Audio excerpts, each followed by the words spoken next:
thank you to all of you for being here tonight. Your presence is a testament to the growing mood in our province, I think, for change. And not just superficial change, not a changing of the guard that we saw at the last Tory leadership convention, but real fundamental change to the way that Alberta is governed. Like all of you, I've grown more and more troubled by the absence of leadership by this government. On the critical issues of the day, our government is only able to provide platitudes, and they pay lip service to the concepts of accountability and transparency. On a host of fronts, it is becoming increasingly clear that this government has no plan. Most recently, we witnessed a debate about affordable housing and the dramatic spike in rents for so many of our neighbors. Now, as a starting point, the fact that this issue reached a crisis is proof that this government has no plan to deal with our booming economy. In a growingly competitive and global marketplace, the Tories have staggered and stumbled on autopilot. Instead of using the levers of government to control and manage our economic growth, the government has let the economy race ahead without any strategy. Rising rent and a lack of affordable housing are just one symptom of the failure to manage our economy. Now, in the case of rising rents, the government actually appointed a committee to study the issue. The committee studied the question, they reviewed the competing options, and they came back with a plan. The committee recommended that the government institute temporary rent controls as a solution. The government rejected the plan out of hand. Instead, they decided to limit landlords to one rent increase a year. The result was as inevitable as it is sad. And Albertans have paid the price. We now have reports of rent increases of several hundred, and in some cases over $1,000. In reply, our Premier and his ministers expressed surprise and shock at the turn of events. The Premier went so far as to call the conduct of certain unscrupulous landlords as un-Albertan.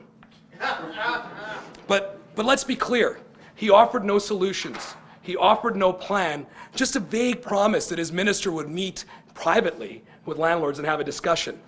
And then he disappeared. The recent rent debacle is just the latest example of the price we all pay for a government that refuses to plan beyond the next election. And even when it gets a plan, in this case a committee report, it sacrifices that plan on a Darwinian altar of survival of the fittest and some vague notion that the market will take care of itself. But it goes deeper, my friends, than just a failure to plan. This government is a government of fiscal mismanagement and fiscal irresponsibility.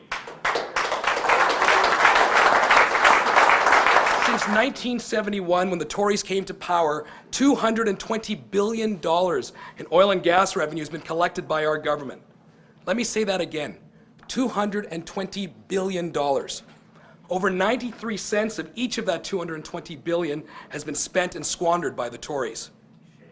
There's an old Aboriginal saying that I'm sure you've all heard. We do not inherit this land from our parents, we borrow it from our children. Well, Albertans understand that concept. We work, we save, and we plan for the future, and our children's future. Peter Lougheed understood this too.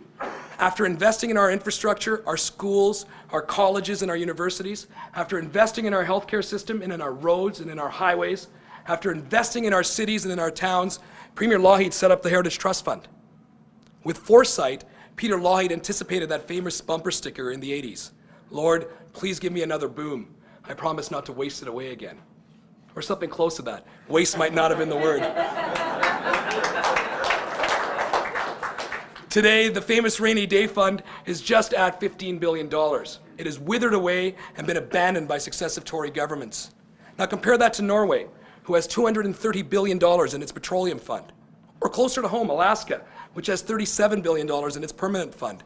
And you start to see a picture of a government that squandered our children's inheritance, our province's future, for their electoral gains. Every time our children come home from school with another chocolate bar fundraising drive or magazine sales drive, we know that something is not working. Every time an Alberta family sits around the kitchen table and tries to figure out how they're going to pay the rising costs of tuition at our universities, our colleges, and our technical institutes, we know that something isn't working. Every time we wait for hours in emergency wards for medical services, or read that most Edmonton family doctors will not accept new patients, even as the city grows, or drive through towns with signs that advertise for new doctors, we know that something is not working. Or recently, when we learned that there was a critical shortage of experienced Crown prosecutors, which is compromising the safety and security of all Albertans, we know that something's not working. Every time we drive on our roads and feel the failing infrastructure under our tires, we know that something isn't working. Now, in the recent budget, the government finally announced much-needed spending for infrastructure.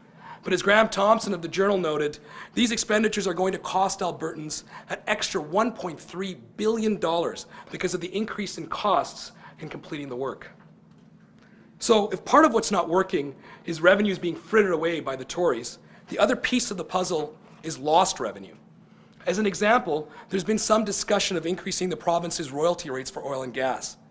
If we had simply matched the rates being charged in Texas, hardly a radical socialist state, we could have collected another $16 billion in revenues between 2000 and 2006.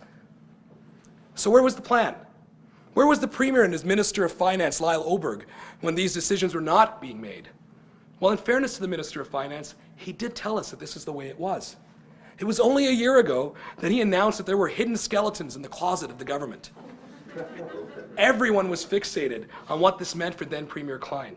Was it the end of the Klein leadership? Was it proof of divisions within the Tory caucus? But what was forgotten in all of the smoke and in all of the haze was that the skeletons we assume that he was dealing with was the administration of our government. The closet in which these problematic skeletons were hidden was the people's closet. This was the business of all